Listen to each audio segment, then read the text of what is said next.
மீன் வாங்கியாச்சு, பொருவா பொடி வாங்கியிருக்கோம். இதை ஆஞ்சி ஆக்கி பொரிக்கலாம். செம்ம முள்ளு தான், ஆனால் டேஸ்டியாக இருக்கும், ஆனமும் நல்லாயிருக்கும். வெங்காயம், தக்காளி, வெண்டைக்காய், புளி கரைச்சி வச்சுருக்கேன். மசாலா போட்டு தாளித்து விடணும்.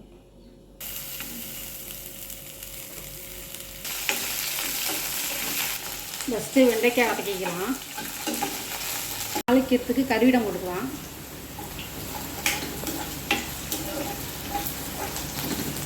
வெங்காயம் போட்டுக்கலாம் தாளிக்கிறதுக்கு. தக்காளி அப்படியே சேர்த்துக்கலாம்.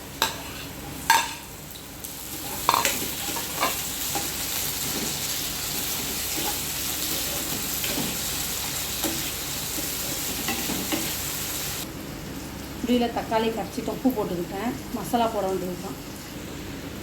2 ஸ்பூன் மசாலா போட்டுக்கலாம். இது பெரிய ஸ்பூனு. மீனாட்டு மசாலா,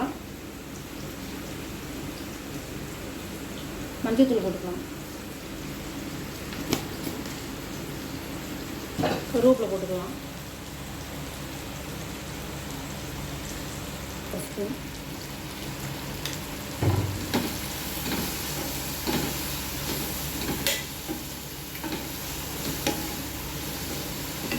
தேங்காய் போட்டுக்கலாம். மிளகாத்தூள் கொஞ்சம் போட்டுக்கலாம் காரத்துக்கு.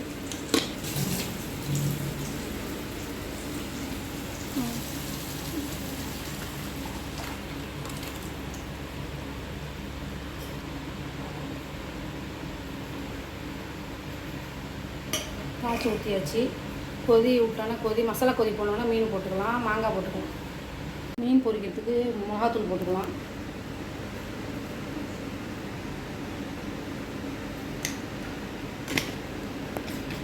மஞ்சத்தூள், இஞ்சி பூண்டு கொஞ்சம் சிறிதளவு போட்டுக்கலாம். கல்லுப்பு போட்டாச்சு.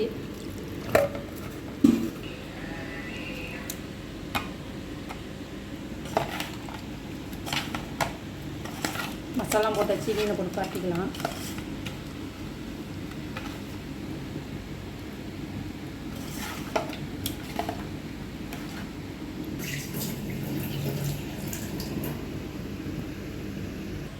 மிளகா கொதி போயிடுச்சு. மாங்காய் போட்டுக்கலாம். மாங்காய் போட்டோன்னே ஒரு கொதி விட்டோன்னே மீன் போட்டுக்கலாம்.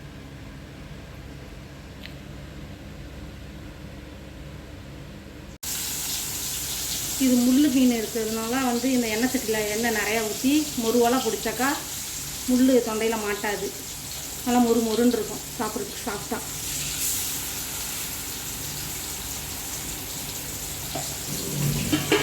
வச்சிடுச்சு.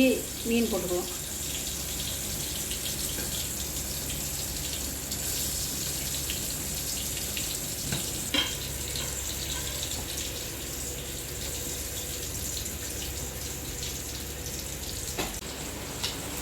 மீன் திருப்பி போட்டாச்சு. எப்படி சாப்பிட்டா மொறுன்னு வந்துருச்சு பாருங்க. மீன் பொரிச்சு சாப்பிட்டா மொறுன்னு இருக்கும், முள்ளும் குத்தாது. மீனான ரெடி ஆகிடுச்சு. அடக்கிடலாம் அடுப்பை.